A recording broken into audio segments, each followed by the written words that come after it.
সাংবাদিক নিগ্ৰহৰ ঘটনাক লৈ মাজুলীত আপবোৰ প্ৰতিবাদ।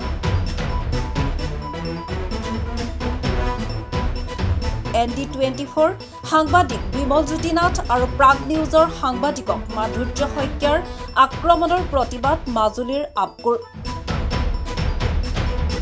কলা বেজ পৰিধান কৰি প্ৰতিবাদ মাজুলী জিলা আপবোৰ। অসম চৰকাৰৰ মাননীয় এগৰাকী মন্ত্ৰী, এই মন্ত্ৰীজনে সাংবাদিকক তলৰ শ্ৰেণীৰ মানুহ বুলি তুচ্ছ তাচ্ছিল্য কৰে আৰু সমান্তৰালভাৱে দেখিবলৈ পোৱা গৈছে ঢেকীয়াজুলিত ND24 সাংবাদিক বিমলজ্যোতি নাথক আক্ৰমণ কৰিছে, যাৰ ফলত তেখেত যথেষ্ট আহত হৈছে আৰু সমান্তৰালভাৱে আজিলৈকে দুৰ্বৃত্ত কৰায়ত্ব কৰিব নোৱাৰাটো অতি পৰিতাপৰ কথা।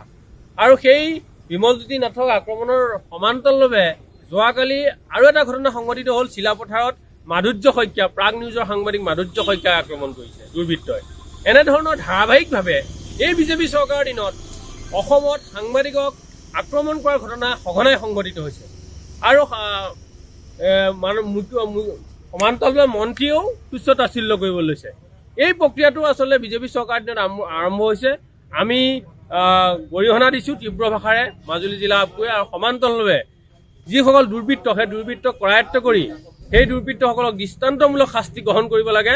সাংবাদিকৰ ওপৰত যাতে এনেধৰণৰ পুনৰাই আৰু দুৰ্বৃত্তৰ আক্ৰমণ নহয়, সেই বাবে কঠোৰ শাস্তি গ্ৰহণ কৰিবৰ বাবে আমি মাজুলী জিলা আপটোৱে দাবী উত্থাপন কৰিছোঁ। আচলতে বিজেপি চৰকাৰখনে শেহতীয়াকৈ টাৰ্গেট কৰি লৈছে সাংবাদিকক, আৰু সেই সাংবাদিকক আক্ৰমণৰ খাতিৰত বিভিন্ন দুষ্কৃতিকাৰী ব্যক্তিক বিভিন্ন ধৰণে আচলতে উচতনি দিছে আৰু তাৰ বিপৰীতে সাংবাদিকসকলক আক্ৰমণ কৰিছে।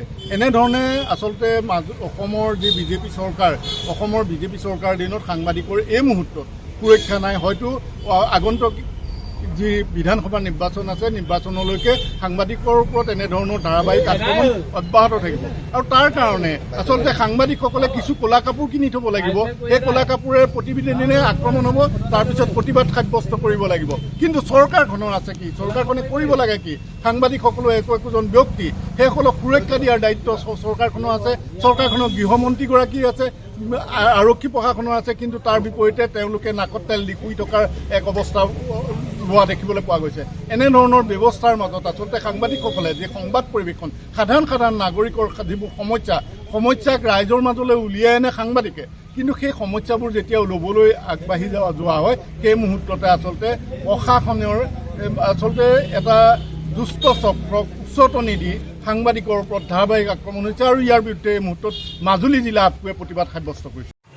প্ৰথম কথা, বাতৰি কাকত আৰু কিমান দিনলৈ চলিব, আৰু আমাৰ দৰে আমি সাংবাদিকসকলে আমি বাতৰি পৰিৱেশন কৰিবলৈ যাম বা বাতৰি সংগ্ৰহ কৰিবলৈ যাম, যিহেতু আমাৰ এতিয়া আমি যিকোনো মুহূৰ্তত আমাক হত্যাৰ ভাবুকি দিয়ে। আৰু যোৱাকালি তেনে এক অনুৰূপ ঘটনা সংঘটিত হ'ল। বাতৰি সংগ্ৰহ কৰিবলৈ যোৱা প্ৰাগ নিউজৰ এগৰাকী সাংবাদিকক আক্ৰমণৰ চেষ্টা চলাইছে, আৰু আজিৰ পৰা 2-3 দিন আগত যদি চাই আপুনি, একেদৰে অন্য এগৰাকী সাংবাদিকক আক্ৰমণৰ ঘটনা চলিছে। আৰু এই বছৰটোতে আমি সাংবাদিক নিগ্ৰহৰ বিৰুদ্ধে বিভিন্ন সময়ত কৰি আছো, বিভিন্ন সময়ত আন্দোলন কৰি আছো, কিন্তু চৰকাৰে এই ক্ষেত্ৰত কোনো গুৰুত্ব আৰোপ কৰা নাই, আৰু এটা নিৰ্দিষ্ট সমাধান এই মুহূৰ্তলৈকে চৰকাৰে দিব পৰা নাই যে সাংবাদিক আক্ৰমণ কৰি বা গণতন্ত্ৰৰ যেতিয়া আক্ৰমণ কৰে, আচলতে কোনেও আচলতে এই গোটেই বিষয়টোক গভীৰভাৱে চিন্তা কৰা নাই, যাৰ বাবে এতিয়া আচলতে সাংবাদিক আক্ৰমণৰ ঘটনা একেবাৰে ইয়াত সুলভ হৈ পৰিছে, যাৰ বাবে নিত্য নৈমিত্তিক প্ৰতিদিনে এনেধৰণৰ সাংবাদিক আক্ৰমণৰ ঘটনা সংঘটিত হ'বলৈ ধৰিছে। সময়ৰ খবৰ সময়ত পাবলৈ ফ'ল' কৰক টাইম অফ আছাম।